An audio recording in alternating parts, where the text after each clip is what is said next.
What in the world is a seller's market? And why are we in a seller's market during the pandemic? Hi, my name is Sean Slaughter, real estate agent and investor. And today I want to talk about what exactly is a seller's market. So right now we're in the pandemic. It's 2022. We've been in this thing for 2.5 years. And one of the things that were so unexpected was real estate and people buying houses left and right, full price cash for $400,000, $500,000 houses. And many people are having a hard time understanding why are we in a seller's market during a pandemic, and exactly what is a seller's market. A seller's market is typically when the sellers have the upper hand in a real estate market. Why?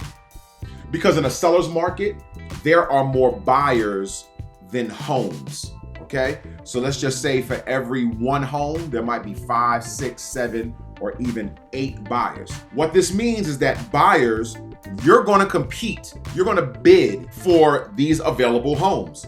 I always say that in a buyer's market, buyers negotiate. In a seller's market, buyers bid. Many of my first-time home buyers, they don't understand this. They're like, well, how come if the house is $250, how come we can't bid, $235 or $240? And I'm like, because you're in the seller's market. Well, still, how come we can't bid any lower? Because there are 5 or 6 or 7 other people that will bid $275 for this $250 house. So in the seller's market, the price is driven up and the amount of repairs that a seller may have to do is actually reduced. So for my sellers, in a seller's market, what do you get? You're going to get either full price or better for your house. You're going to get max price, all right? Number 2, you may not have to complete any repairs, if any at all. Why?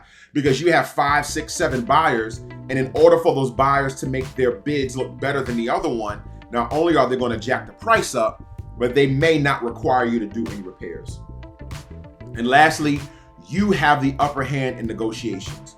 You really have a pick of the litter. You're going to get some great offers. Some may be all cash.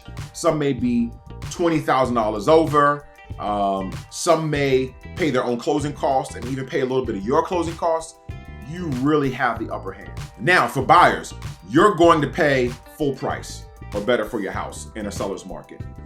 Additionally, you're also going to pay your own closing costs. And closing costs are generally 3 to 4% of the purchase price.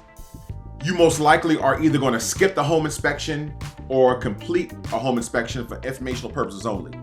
I never tell my clients to skip a home inspection, ever. At the very least, if they really want the house, I say, look, do a home inspection for informational purposes only. At least you can see the issues and problems are with the house. And if you still want the house, you can walk in knowing exactly what you have to fix and what the issues are. Knowing is better than not knowing. And buyers, you may have to guarantee the appraisal.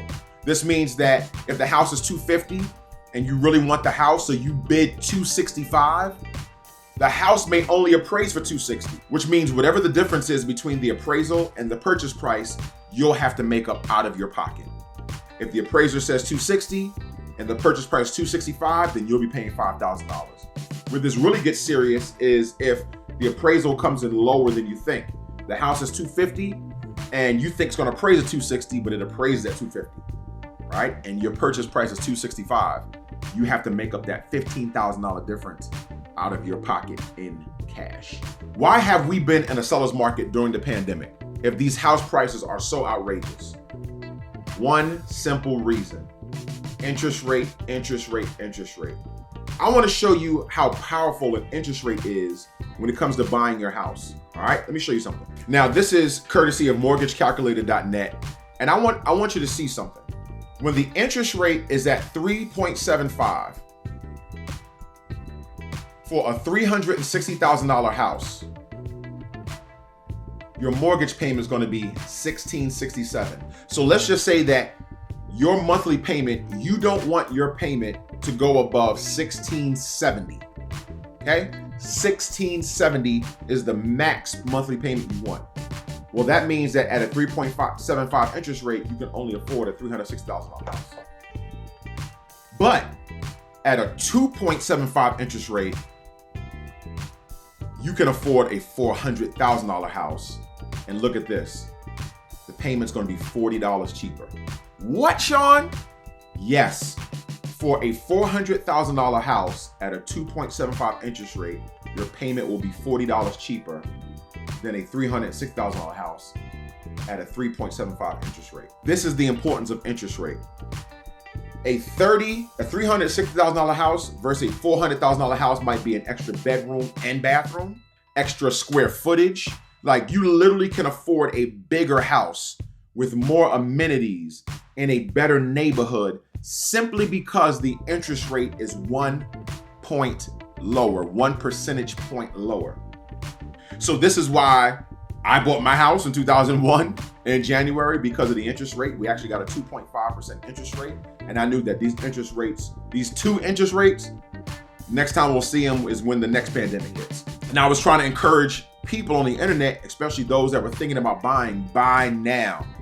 Buy now. You will get way more house than you ever will get. Yes, you are going to overpay, but you're going to get way more house than when the interest rates go back up to 4 and 5%.